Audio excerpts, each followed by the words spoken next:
when we first started playing in bigger matches with crowd and sometimes hostile crowd. I remember in Cyprus, and that was the first time that we had people cheering like negatively against us as well. And it's sort of like, I don't think it was negative. It didn't have a negative effect. That sort of raised the level of importance and our self-perception as like, hey, we are good players and we can be, because look, all these people are cheering against us. With mental stories and mental outcomes, you're listening to This World is Mental with your hosts, Robbie Thompson and Francesca Stutley. Fran, how's your volleyball? I have played, but I'm too small. Beach volleyball? Yeah, I'm 5'3", and there weren't many beaches in South London where I grew up. However, I'm intrigued because our guests today play beach volleyball in London somewhere. That's right. You know what? And judging by the way he looks, I'm not good looking enough to play beach volleyball, apparently. So we have the Bello Brothers on today. Well, Javier. Joaquin couldn't make it. He's in school, but they're currently ranked number 1 in the UK for beach volleyball, and they're on their track to hopefully make the Olympics and the GB team for beach volleyball. They've won 3rd place at the Commonwealth Games, and they're only 22. Right? Amazing. Like twins. Yeah. Twins. Amazing twins, successful on the beach volleyball court, and also they've done very well at school. So very excited to speak to Javier. Absolutely. So let's get Javier on here. Javier, if you could tell us, how is your whole volleyball structured around family? Well, I mean, first thing to say is that volleyball for us is like more than like just a passion. It's something that we do like every day. We train 6 days a week. We're on the court all the time. We're supposed to be in off season this week, but we're gonna go train anyway on Saturday just because we need to do it all the time. So for us, like volleyball is almost first, and family comes as a second, or is like part of it. But yeah, I mean, we've been doing it for a long time. As you know, me and my brother, we've been playing together since we were maybe like 6. So the family and the volleyball has always been together.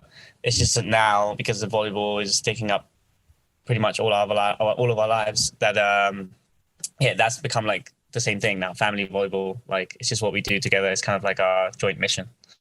So your dad is your trainer, your coach, yeah. And your mother is your manager, so to speak. Let's back up right there. Your dad's your trainer.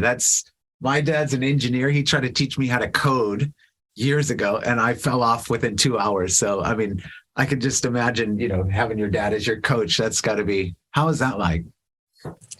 I mean, it's quite tough because, whenever your dad tells you something, it doesn't have the same oomph to it as if like a coach would tell you, a normal coach would do. But I think because we've been doing it for a long time, we've had him as a coach for such a long time, and since we were very little, we still sort of like respect his authority and his knowledge and the fact that he's a coach, and it's the only way it can work. If we treated him like our dad and sort of like, shut up, dad, don't tell us what to do, like because it's your dad saying it, right? Then it wouldn't work. But because we treat him as our coach on the court, then... Is he your only coach, your dad? Yeah, only coach we've ever had and continue to have, yes. And how do you separate, you're on the court and he's training you. Do you still talk over dinner, or do you have you set boundaries, or is it just part of who you are and how you operate the whole family? I think it's part of how we operate. I think it's not a problem for us to be at the dinner table and still be talking about volleyball. I think our problem comes the other way around when the family stuff gets into the volleyball. So we'll be training or we'll be at a competition. Maybe I'll make a mistake and my dad will be really frustrated, angry, shouting, and it will be out of proportion. And you'd be like, what's going on? Oh, it's because I didn't put the dishwasher in the morning, or I didn't, or something like that, something to do with family, right? And it wouldn't be to do with volleyball. So for us, it's the other way around. It's not how to keep the volleyball out of the family. It's how to keep the family out of the volleyball. Right. I'd love to convey in this episode, just how complex these dynamics can be, because your partner in crime on the beach, there's your brother, right? And right. Typically, there's 2 branches you can go with having your brother so close. It's like arch nemesis or, a valuable partner. Is there some of that? I think for us, it's not so much that we collide or we compete with each other. But I think we just off the court, especially, there's a lot of tension because when you're with the same person all the time, like staying in the same hotel room, eating every meal together, traveling together every day for years, it's like having a marriage. It's like having a relationship. It's like really like you get tired of the person in a way, or you have a little bit of little annoyances that you don't tolerate anymore because you've been there with them for so long. But at the end of the day, we always remember that we're in the same boat, we're in the same team, we are fighting for the same goals, and the goals are pretty big. So it's not like we can distract ourselves with little fighting and things like that. But yeah, we fight occasionally. Does that ever carry on to to a match, to training, or? Yeah. I think on the court, if we've been fighting out off the court for a little bit, maybe about something stupid like who made the bed, didn't make the bed, or who made us late or whatever. Those kind of little things can translate to really bad practice or even a match. But I think when it really gets to the important moments, important matches, we always forget everything that's off the court. Even the fact that we're brothers, we just kind of play, and we let the game and the experience that we have playing together to carry us through the game. When you were growing up and you came to it you started volleyball very young, did you both have the same dream? Did you both want to succeed at volleyball? Was there ever a temptation to go off and do another sport? I think it was, for me, I've always loved volleyball. I was the youngest and the earliest one to say, hey, I want to do this. I love doing this. At first I said I wanted to be competitive. I want to play in a league. I want to be in a team. And then also I was the first to say, hey, let's play on the world tour. Let's be professional. Let's play for the country. I think my brother's sort of been like, I've been kind of bringing him along with me, not in a sort of like forcing him to play type of way, but in offering him the opportunity and making it as easy as possible for him to say yes to play with me, and also for my dad to coach us. So at the very beginning, like people used to always ask us, like, did your dad push you to play because he was a former player himself, or was it like your brother, or what's going on? And I said, no, I wanted to play really bad, and I got my brother and my dad, like I sort of convinced them to sort of join in this sort of like project with me, and that's why we're here today, because that kind of kept growing, and now it's like a snowball. Now it's just going by itself. So you started playing realistically at 6 years old, but then when did all of this moment come where the goal was actually I want to compete at a professional level? Hey, Joaquin, you can come with me and Dad can train us. When did that all conceptualize? How old were you? We were probably 16, 17. Mm-hmm. And that was when we started traveling and playing international tournaments for the first time. So I remember the first one we played at junior level was in Sweden. The first one we played at senior level was a world tour event in Turkey. Yeah. And the reason why that was a catalyst or a moment for us is because we went to these tournaments and we started seeing like the other teams and how cool they were. Some of them were like, famous players that we'd followed as fans and as young aspiring players, and like seeing them really up close and like even playing against them for the first time and being like, wow, I want to be like them. Like just seeing it for the first time live in person and being in the environment. That definitely like sparked something and made us really, really believe that we could do it, and that we wanted to do it, because we weren't sure, obviously, at the beginning when you're that age, 15, 16, you're still like discovering what you want to do. But definitely the fact that we started traveling really young and really early and seeing all these things and wanting to be like those really top players is what made us start training really seriously. So what's cool is, as we dig into your background for the show, this wasn't just some bright spark idea. Now there's like actual results. I know you guys won medals in the Commonwealth Games. You guys are currently ranked number 1 in Great Britain. Maybe walk us through some of your awards, because there's so many and you guys are so young. There's so much life to go. Yeah, so I mean, we've done quite a lot because I mean, we are really young and people assume that we sort of inexperienced. Like sometimes a commentator will say, when we make a mistake, and they'll say the classic line, there's lack of experience, they haven't been playing for very long. In years, no, but in the amount of matches played, in the amount of tournaments, and the amount of just general experiences in the sport, we are quite experienced, and we are we've been at it for quite a long time. I think we've got like 230 something caps for England already at this point, which is, I think, more than anyone in history. I haven't checked it, but I'm pretty sure. And yeah, I think if you're asking about some of our top moments, I would say the bronze medal at the Commonwealth Games this year was really important, not just for us, but because of what it means like for the sport as a whole in the UK. So we've never medaled at the Commonwealth Games. Beach volleyball has only been a part of the Commonwealth Games since the 2018 Games. So it was really historic. It was really like the same way I said it. Our first event was a spark for us. This was a spark for the sport in the UK. There was a lot of exposure.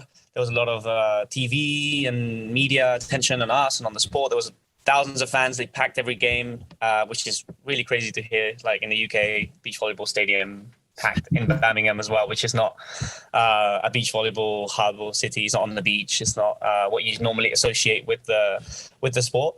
And definitely that moment like stands out. So yeah, we've done quite a lot, but I think definitely our best years and our best results are to come, and we hope that that's the case as well. We'll be back with that in just a moment.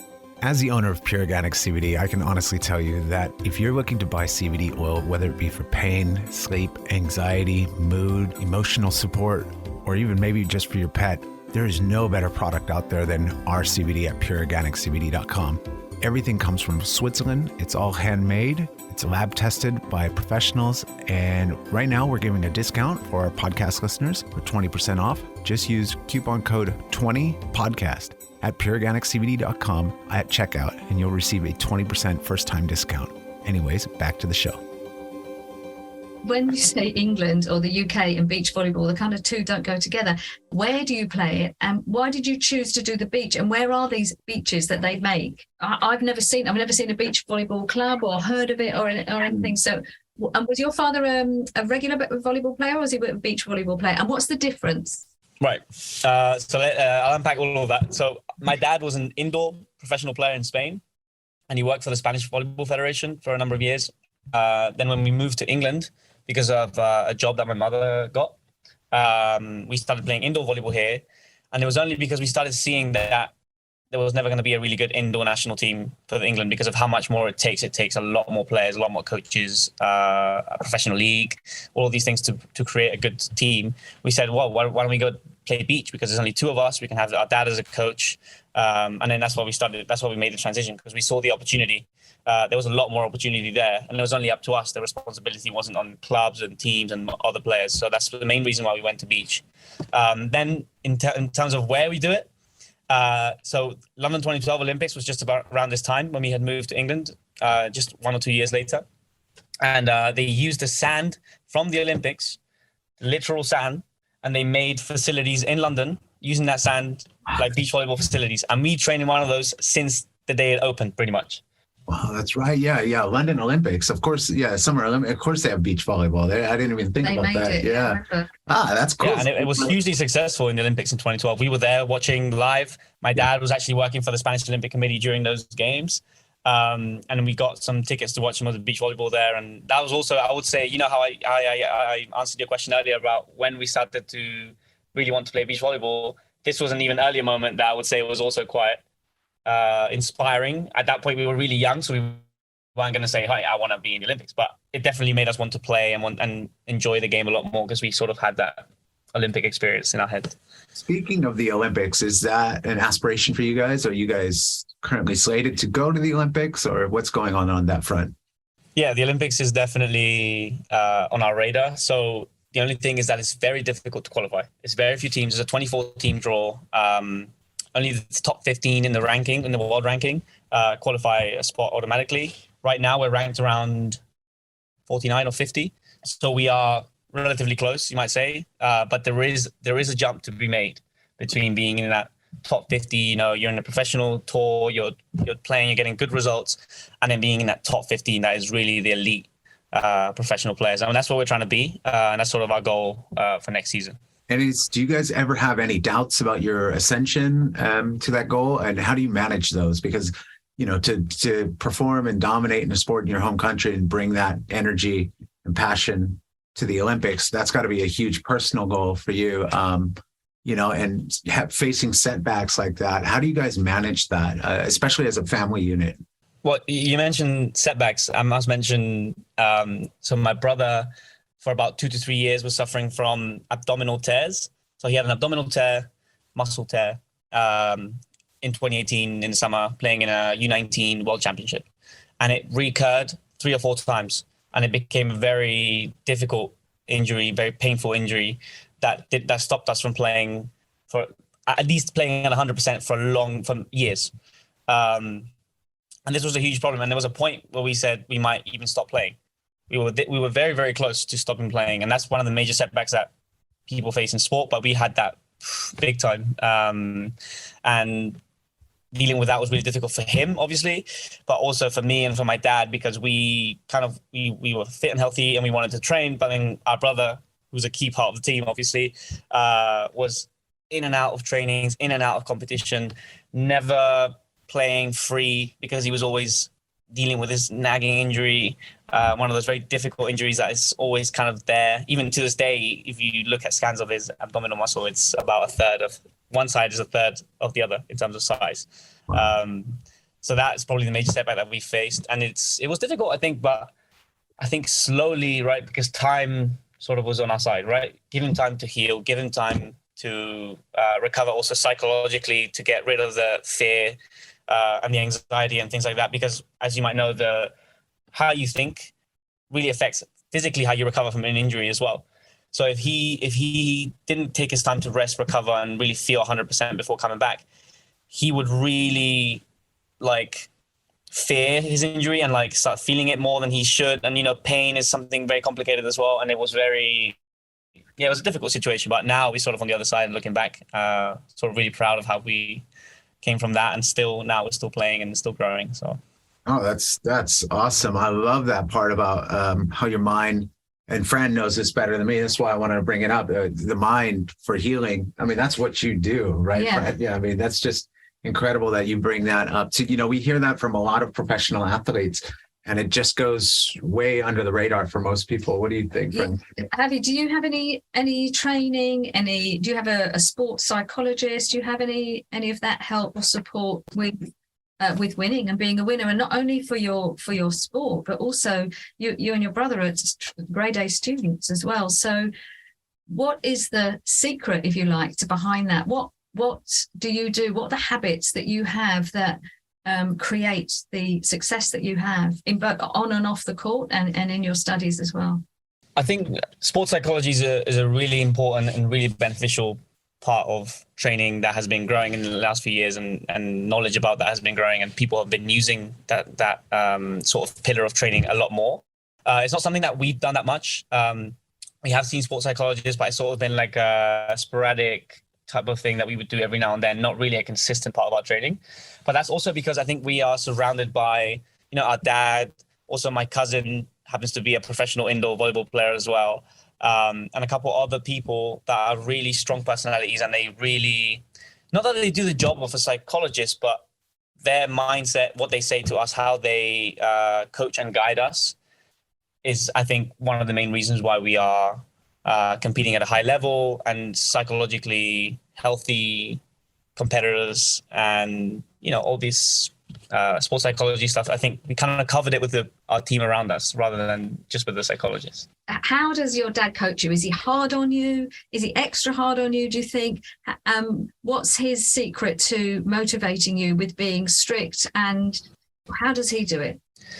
I think most people, when they see him coaching, they think he's really strict, and I would describe him more as like a really real, like a realist type of person. So when you do things wrong, he tells you you're doing it wrong.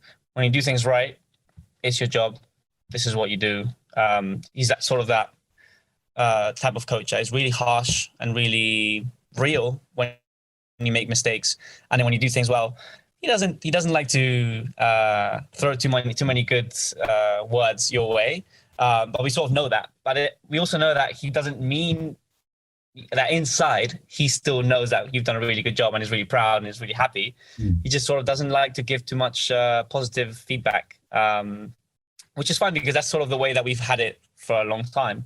And it's kind of made us really sort of gritty and competitive in training, which is really important if you want to play at a good level. You have to, in beach volleyball especially, you have to train at a high level. You have to train with intensity, and sort of set a standard for yourself, especially when you're not training against an opponent, but when you're training just with your partner. So I think that's been a really helpful way of coaching us.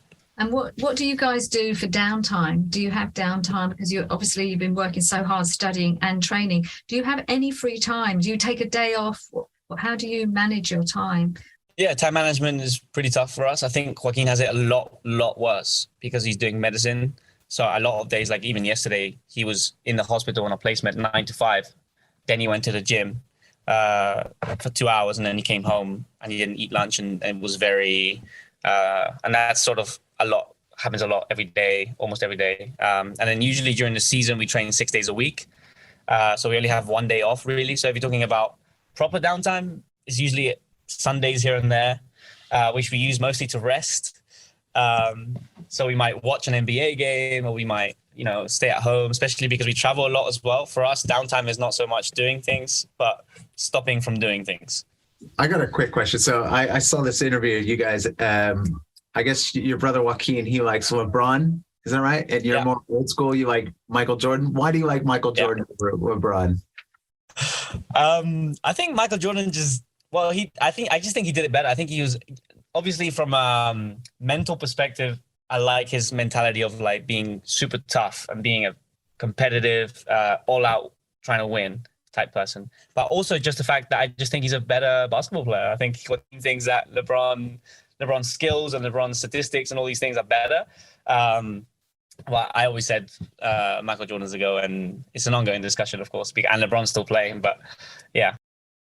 Your age group have really been affected, which is something that I didn't have growing up, by this iPhone. So what would you say to young people about iPhones and the addiction that a lot of people have, and people, not just young people, but older people as well now, and how to stay focused on your studies and actually get out and do your training as well? Has it ever been a problem for you? And do you see it amongst any of your friends? And what do you think about it as a young adult? Like social media stuff? Yeah, social media, Mm-hmm. Yeah, no, I mean, definitely you said it can become an addiction. I think I've probably suffered from that a lot in the past few years, especially if you're an athlete and you have a lot of social media following and people who want to see what you're doing. And when you post content, you get validation and you get positive reinforcement to post more and to be more involved on social media. So I've definitely had it where I wanted to be on social media like almost as much as I wanted to be on the court, like just because of the positive feedback that it gives. And I think it can be addictive, and it can be quite negative because it stops you doing what you actually like doing and what actually benefits your life and your life goals, which for me is training, competing, focusing on my studies, all these things. So one way that we sort of tried to stay off it was delegating a little bit. So my mom actually runs our Twitter and our TikTok. So I just said, listen, I'm just going to focus. I'm just going to do Instagram for like an hour a day, and I'm going to do Facebook posts every now and then because Facebook is more, it's a little bit different. So I said, hey, I'm going to stop doing 2 of those. I'm just going to leave them, and I'm just going to do only 2, and I'm going to sort of be conscious and mindful of the time that I'm spending on social media, because it also feels a little bit like a waste of time after. If you really, really go back and think all that time that I spent on Instagram, like even just scrolling, not even posting, just like scrolling through other people's stories and things, other players, it actually feels like a waste of time. A little bit like when we played video games as kids. Like now I think back and I said, all those hours that I played FIFA as like a 15-year-old, like did not help my volleyball career, did not help my studies.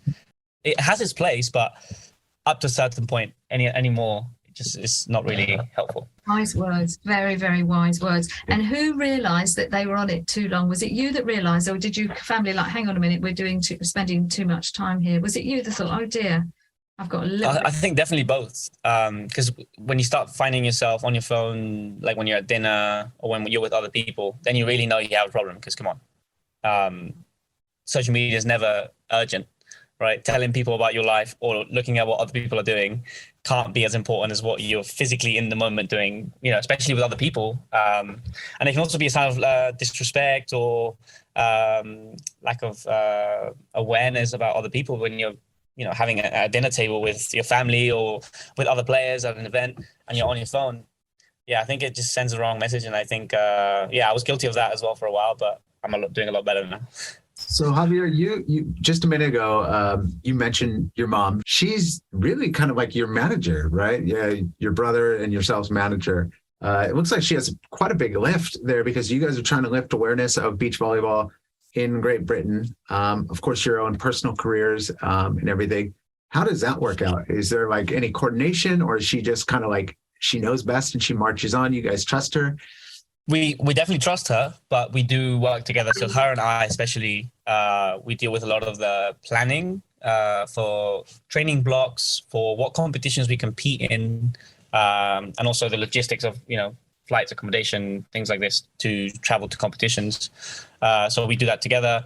Then she sort of there's a lot of admin involved in beach volleyball, emails, a lot of extra stuff that needs to be done that she's actually really good at.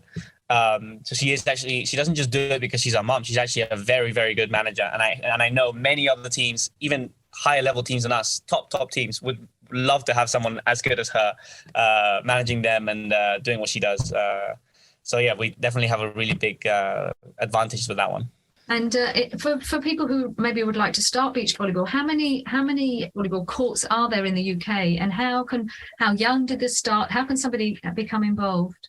Well, you'd be surprised. There's actually a lot of courts, and it's been growing, of course, in recent years. I think in London alone, there's 4 or 5 good facilities with clubs affiliated to them, where you can go as a beginner, as an intermediate, whatever level you have.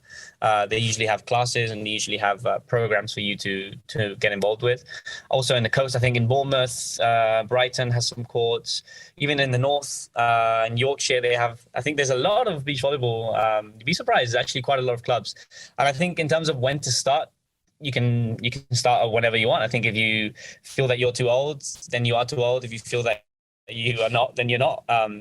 A lot of top players have started a lot later than us, or even started at 18, 19, 20, and become really good players. I think there's no right age to start, and I think there's no right age to enjoy the sport either.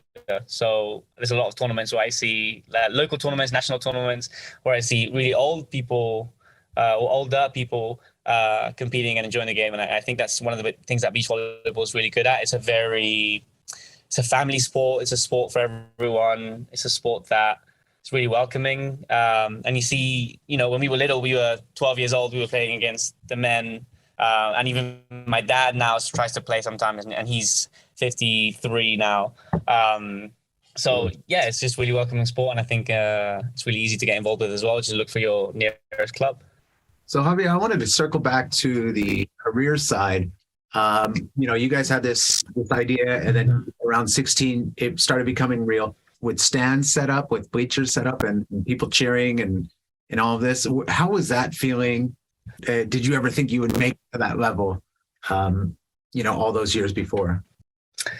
At the beginning, we didn't have a lot of games with crowd or with like big stadiums or televised games. It was mostly junior competitions, national competitions, and that's how we knew that we really loved the game, and that's how we still know we really love the game, because we do it even when there's no one watching and there's no prize or money, definitely. But it is true that when we first started playing in bigger matches with crowd and sometimes hostile crowd. I remember in Cyprus we played a game against Cyprus, and that was the first time that we had people cheering like negatively against us as well, and it sort of like makes you feel, I don't think it was negative, it didn't have a negative effect, because we sort of made us feel like, look, this is so important and we're so good, so to speak, that these people are trying to make us play worse by shouting at us and heckling and being so. That sort of raised the level of importance and our self perception as like, hey, we are good players and we can be, because look, all these people are cheering against us. That's a great way to spin that, actually. I love that. You must have felt like Messi or LeBron walking out onto the court with, the first time there's like a massive crowd, TV cameras, you got the badges, it's so humble, the game too, because you come out, it's like tennis, you come out with your bag, you're barely in clothes, right? And it's just, just a ball in a net and let's go. So. Yeah.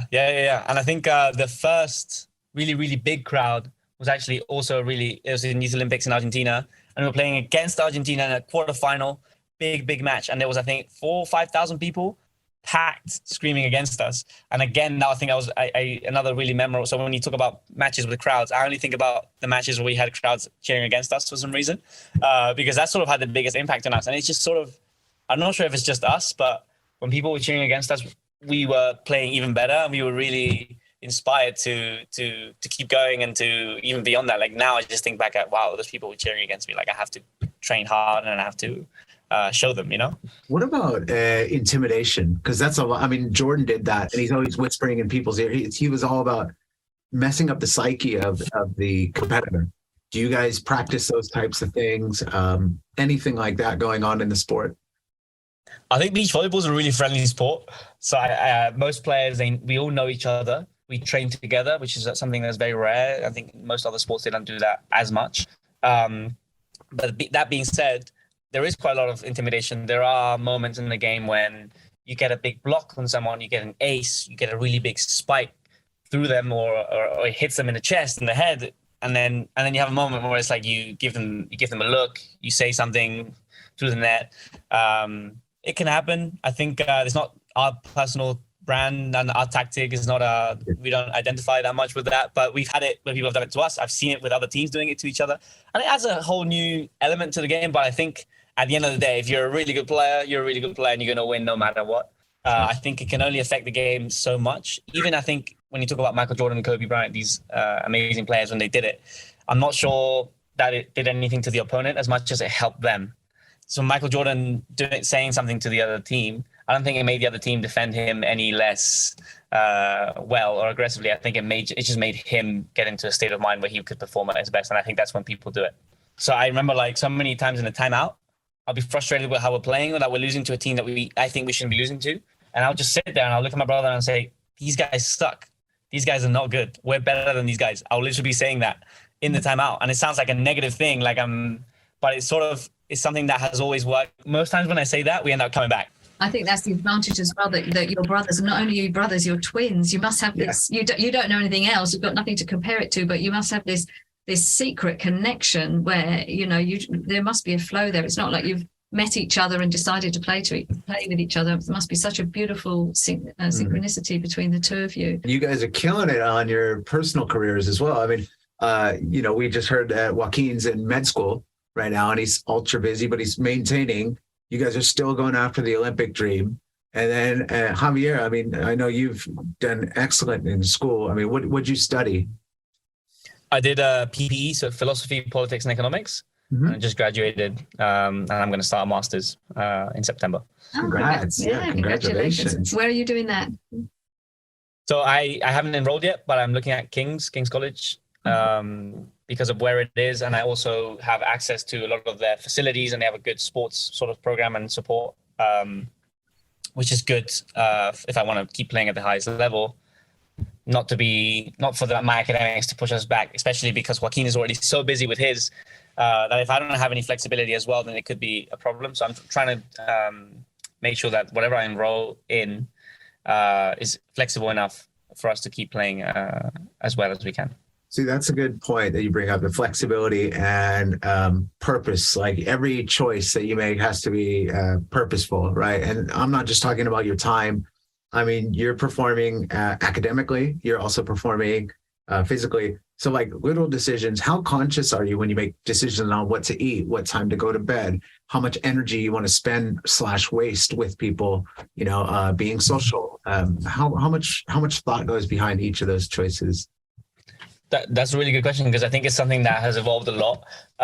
So when we first started playing, we thought about playing and maybe a little bit of training. And as the years have gone by and they continue to go by, we sort of start thinking about more things that we didn't used to think about, and then also more in depth. So I remember before the Commonwealth Games, for the few weeks before, we had daily schedules where it's like we have to wake up every day at 8, every day at the same time. We have to sleep this amount of hours. We're going to have this for breakfast every day. We were having the same breakfast every day. We were going to do activations in the gym even before we even trained that day. Just after breakfast, we would go down to the gym. We would do some mobility, some stretchings, a routine. So things that we never thought about before now became like a really important part of our training, because if we've got the training covered, we've got the competition, we've got the strength and conditioning. Where do you look for extra things to improve? Nutrition. You look at daily routines, daily schedules. You look at maximizing your time and being efficient with your training. You look at spending time with the right people who are adding value to your life and to your life project for us. So yeah, definitely, I think it's been a process that has evolved. And I think now more than ever, we think about so many things. Like even this interview, like it had to be scheduled today because at this time because I've got training and I've got competition and I've got Joaquin's on the hospital. That's why he can't even be here today. Right. So yeah, time management and thinking about all these things outside of training has been a really good next step for us. And do you ever feel yourself slipping off track just slightly? And then is there what's your correction process on that? Because I think what happens is some people get off track a little bit and then they get discouraged and then they might give up. Whereas obviously you and your brother, you guys aren't those types of people. So hearing your input on that could be valuable for those that are thinking about, Yeah, but we're not perfect at all. I mean, I have a girlfriend now, for example, and sometimes I'll be like, I'll sit back and think, I'm spending way too much time with her. I need to be focusing on my training, or sometimes the other way around as well. And it's not a science, these things. I think it's more, you need to go with how you feel, and you need to always kind of look back and step outside of what you're doing and say, okay, this is where it fits into my life. I think people are kind of like they go hang out with friends, or they go stay a long time on their phone, or they don't go to train, or they're late to training, and they don't give much thought to anything. Whereas I think something that makes us a good team is that we're always, even as individuals, sitting back and saying, okay, what am I doing today? I'm going to hang out with friends. Okay, but only this amount of time because I've got this. And being organized, being responsible, sort of being committed to all your stuff that you've committed to as well. I think, yeah, definitely you need to be conscious about all these things. I think it's really great that you've said you have to see how you feel about it as well, because we can write all the schedules in the world, but if it's not congruent with how you feel, there's a fine line of finding that balance between the two, getting everything done and then not feeling like a robot as well, having some feeling. So what's the future look like for you guys? Where are the Bello Brothers going to go? Well, I mean, like we said, the Olympic Games is, especially in beach volleyball, it's so much greater than any other competition. So we always compare beach volleyball to tennis in the way that it works with the ranking, with the tour, with the points, with the players. It's a very similar sort of vibe. But in tennis, they always focus on the Grand Slams. They focus on French Open, Wimbledon, all these things. In beach volleyball, the Olympic Games is it's almost indescribable. Like the World Championships is here. The Olympics is like 10 times more than that. Like being in the Olympics is just an incredible achievement in the sport. And it's something that gathers you all the respect from everyone. Whenever I meet anyone who's an Olympian, I almost can't stop myself from mentioning it. Like, wow, you were in the Olympics. Like, wow. So definitely that's, I think, not just us, but if you ask any beach volleyball player, they'll say that's the ultimate goal. That's the ultimate dream. And that's where we're working towards. We're still young. We're still underdogs in that qualification process and in that fight for the Olympics. But I believe that we could do it. And I think our dad believes, I think my brother believes, I think our team really believes. So, we always ask ourselves a question like, why not us? And why not now? Why wait until people take 2028? Why not now? Really love that. Yeah. When you believe it, I think that's the difference. You can have all the talent in the world, but if you don't believe that you can do it, then that's when it just can't happen unless you've got the belief. But you've got that team behind you. It's fantastic. You've had a fantastic career. You've got a great team behind you, and I'm sure that you're just going to go and fly. And you should be so proud of yourselves. Really, I'm sure the UK is completely behind you. You guys are crushing everything. So I've no doubt that, one day watch the Olympics and seeing you and your brother, the Bello Brothers, on playing for GB would be amazing. Yes. I think we're going to wrap it up here, Javier. But I just wanted to roll out the red carpet for you guys. I want to put people aware of what you guys are doing. So I know you got bellobrothers.co.uk, which is your website, right? Yeah. And then, your socials, anything that you got going on, feel free to roll it out for our audience. Yeah, so you guys can follow us on Instagram, Javier_Bello1 and Joa_Bello. We have a website, bellobrothers.co.uk. And we'll soon be doing some merch as well, actually, for all our fans and all our followers, people who want to support us. Keep a lookout for that. And thank you for having me in the podcast. Thank you. It's our absolute pleasure. Thank you so much, Javier.